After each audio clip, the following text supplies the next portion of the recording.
Hi guys, it's Michelle, and today's video is going to be yet another Unsolved Mysteries video for you guys. I really like talking about unsolved mysteries specifically because I think that it's still important to talk about these cases and just keep getting the word out about these different unsolved mysteries, mostly because someone out there knows something. That's like kind of the general consensus to most unsolved cases, is that there are unanswered questions that people have the answers to. So without further ado, let's get into the different unsolved mysteries. The first unsolved mystery that I want to talk about is the disappearance of Brian Schaefer. This is one of the most confusing unsolved mysteries I have ever heard. So Brian Schaefer was a 27-year-old medical student at Ohio State University. He had a very promising future ahead of him. He had a girlfriend named Alexis Wagner, who he was sparks or talks about how maybe he was going to propose to her. They were going on a vacation to Miami for spring break, and a lot of people thought that they were going to get engaged on this trip, but sadly the trip never happened. So Brian's mother actually passed away from cancer just before spring break. It was known that it was happening, and her last gift to him was this trip to Miami for spring break. So he was very determined to go on this trip, very excited about it, and obviously he was upset about his mom passing away, but ultimately this was kind of like the last piece of her that he had. So the weekend of spring break rolls around, and Brian, again, still dealing with the death of his mother, decided to unwind with his friend Clint Florence. Earlier that evening, he had dinner with his father, Randy Schaefer, and Randy later noted that Brian seemed kind of tired, but otherwise fine. But despite his grief from his mother's death, Brian seemed relatively optimistic about life in general. Most of his friends described him as excited for life and excited about the upcoming trip to Miami with his girlfriend Alexis. On the night of April 1st, 2006, Brian and his friend Clint went out that night to just go kind of bar hopping. They went to several different bars in Columbus, Ohio's Arena District, and eventually they made their way to a bar called the Ugly Tuna Saloon, which was a popular bar near Ohio State University. And at around 1:15 a.m., there are security cameras that capture Brian outside the bar chatting and laughing with his friends, and shortly after this, he entered the bar. This footage of Brian is the last footage that has ever been seen of him. That night, his friend said that the lights came on at 2 a.m. at the bar, and Brian was just gone. He had disappeared. They called him and texted him, but they didn't answer. They checked the bathroom for him and just checked the bar overall, and he was nowhere to be found. So ultimately, they decided to go home, assuming that Brian had gone and walked home himself. But the next day, his girlfriend Alexis was very concerned when she tried to call him, and there was no answer. Alexis quickly told Brian's father that there was no answer and asked if he had heard from him, and he also did not hear from him, and it was clear that his bed was unslept in, and just concern started to raise at this point. So he was reported missing, and the police began investigating, but things really started to get scary and very real for Brian's friends and family when he failed to show up to his trip to Miami. He never went to the flight. So that was when his family knew that something was definitely wrong. So police quickly began investigating this case, and again they turned to the surveillance footage of the Ugly Tuna Saloon, which was very central in this case because while Brian is seen entering the bar, there is no security footage whatsoever of him ever leaving the bar, which is obviously strange because the bar was on a second floor of a building. There were cameras on almost every single door. The only door where there wasn't a camera on it was the emergency exit door that opened to a construction site. So it would have been quite unlikely for him to have taken this route to leave the bar. Brian's cell phone, credit cards, and bank accounts were never used again after that night, and his friends and family still continued to call his phone, hoping for a response. And one time when Alexis would call his phone every single day, and one time she called it and it actually rang before going to voicemail, which initially caused some hope, but ultimately didn't lead to anything. A lot of people have different questions and theories about what could have happened to Brian. There's only two things I think that could have happened here. I think one is the foul play could have been involved either inside the bar or shortly after leaving. The construction area near the bar's exit raised suspicions that he maybe was killed or injured there, but there was no evidence ever found. And I do think that they probably would have had cadaver dogs scenting that area to follow his scent, and would have been able to see if he had left through the construction area. But again, I just don't think it really makes that much sense that he would have left there voluntarily, which is the only other theory here, is that there was like a voluntary disappearance and that he was overwhelmed by his mother's death and pressures of medical school and he just wanted to start over and start a new life.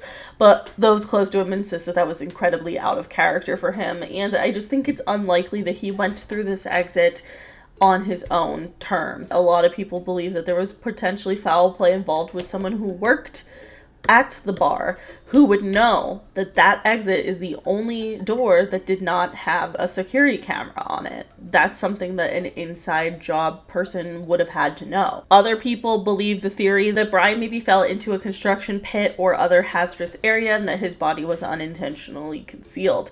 Again, I don't really think that that is that accurate of a situation either, but what's strange about all of this is that there is no answers. There's no leads, there's nothing pointing at any certain direction. It is completely unsolved, and it is very, very strange. And to me, it's quite likely that there was foul play involved, because I do think that he would not have been aware that that back exit happens to be the only exit and only way out of the bar without a security camera on it. Like, that's just so unlikely. The only people who would know that is probably the people who work there, which would mean that there could have been potential foul play involved with one of the employees.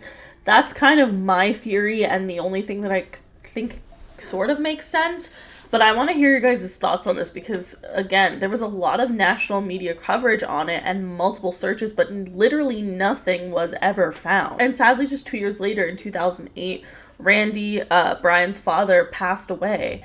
And so he left this earth not knowing anything that happened to his son and having so many different questions. And it's just, honestly, a very tragic scenario that, you know, the mom died of cancer and then the dad died later of, he was in a storm or something, and there was some, like, a tree fell on him, like something really dramatic and weird. Not weird, but like not everyday things. And then Brian's just disappeared completely off the face of the earth without a trace. Like, this is just such a strange and sad family unit that seem to have a lot of darkness surrounding them. It's just really, really scary. And again, it's just a case that remains cold. I don't know if it'll ever be solved. Some people, again, really do believe that he voluntarily decided to start a new life, but I, again, don't think it makes that much sense, especially because an emergency exit, like, if it were me, I would not, even if I thought an emergency exit would be the less likely to have a camera by it, I would be scared that an emergency exit would sound an alarm. And because I think in most cases emergency exits do sound an alarm. So I just don't think that it's likely that he would do this on his own. And I do think, I don't know, for some reason I just think that there's somebody within the bar that maybe should have been questioned more. I think some stuff was looked over here, but I want to hear your guys' thoughts and theories. All right, the next unsolved case we're going to be talking about is one of the scariest unsolved cases I have ever heard. I do not like talking about this case. I don't think I ever have. I maybe did a very long time ago, like probably close to when this case actually happened, but it is something that freaks me out so much, especially that it took place in LA. And it is just one that leaves me feeling haunted every time, and it is the case of Alisa Lam. Alisa Lam was a 21-year-old Canadian student who was visiting Los Angeles, and she was staying at the Cecil Hotel. This is a hotel that has a lot of dark history around it. It still exists to this day. It's called Stay on Main or something now. I've passed it several times. I literally hold my breath when I pass that hotel because it freaks me out so much that so much dark stuff has happened there. And also, I don't know, I just am superstitious maybe, whatever. But it's also just like in a shitty area of LA. Like, it's very strange to me that she was staying there in the first place. Like, this is right by Skid Row. It's not really somewhere you want to stay in LA. But regardless, it's like it was the home to a couple different serial killers, which is just nuts. One of which was the Night Stalker Richard Ramirez. And also, allegedly, it was the last place the Black Dahlia was ever seen. There's kind of a lot of conspiracy and darkness surrounding this hotel prior to Alisa Lam's arrival. But ultimately, that is where she decided to stay, and she checked into the Cecil Hotel on January 26th of 2013. She was planning to stay at the hotel for several days, and again, the Cecil Hotel is kind of notorious for, one, being haunted, but also two, just having a lot of deaths, suicides, violence, and just really dark stuff happening there. Initially, Alisa was staying in a shared room, but was moved to a private room after complaints from other guests that she was sharing the room with that she was just acting erratic. Apparently, she would just like leave notes on their beds being like, go home. And she would like hold the door locked and ask them for a password to get in. She just was acting pretty strangely. But it's also important to note that Alisa Lam was diagnosed with bipolar disorder and she was taking medications for it. But she had also experienced, if she was not taking her medications, that she had some hallucinations. And so I think that's definitely important to know as we go on with this story. On January 31st of 2013, that was the day Alisa was scheduled to check out, but she never did. And she didn't call her parents. And so once they didn't hear from her, they decided to file a missing persons police report in LA. For a few weeks, the only clue to Alisa's disappearance came from an elevator surveillance camera, which honestly, I'm sure you've seen this surveillance before because it is very, very dark and strange, especially because of what happened next. But Alisa's seen entering the hotel elevator, pressing multiple buttons, and she appears to be kind of hiding in the corner, peeking out nervously, and just waving her hands in weird directions. A lot of psychologists have tried to determine what this was, and a lot of them think that she was having hallucinations or some sort of psychosis episode. Some other people believe that there was maybe something I don't like talking about it. Paranormal involved, that there could have been ghost related here. I will say just something about the way that she was acting was obviously strange. What I also think was incredibly strange is that the elevator doors remain open for a very unusually long amount of time. And this was actually tested because, mechanics were like, well, this would only happen if there was an issue. And the mechanics went in to test the elevator and there was no issue. It was operating normally and the doors should not have stayed open for that long. So that's obviously pretty strange. This is one of the most disturbing parts of this case is that on February 19th, hotel guests started to complain of low water pressure, black water coming out of their showers and sink, and the water tasting foul and sweet. That's very disturbing. So a maintenance worker went to go check the rooftop tanks, and Alisa's body was found in one of the tanks floating naked with her clothes and belongings submerged in the water beside her. Not only was the roof difficult to access, the tanks were also difficult to access. So the roof, she would have had to climb up a ladder, but it is possible because people who went to the Cecil Hotel after and tried to recreate the steps that Alisa would have had to take, and they were able to get up to the water tanks. But the water tanks themselves, sometimes the latches were opened, which maybe some people believe could have been the possibility of what was happening here. But it ultimately still required a ladder to get up there, which is, again, not impossible, but kind of just strange. The hotel staff, however, claim that the rooftop access was restricted and an alarm should have gone off if anyone entered. That is, unless it was a hotel employee that entered. So that's, I guess, important to know as well. What she would have had to lift to get into the water tank would have been 20 pounds. And it's reported that the water tank was closed when they found her. And the person who found her actually had to open the water tank. But there's a little bit of discrepancies when it comes to that report, because some people say that the lid was open when she was found and some people say that it was closed. I think that that's kind of annoying that it's not known for sure if the lid was open or not when she was found, because obviously if the lid was closed behind her, I would say that's pretty suspicious of foul play. But if not, I guess it could have been a possibility that she just drowned, which is what her death was ruled was. After the autopsy, Alisa's death was ruled an accidental drowning. There were no drugs and alcohol found in her system besides the ones that she was prescribed.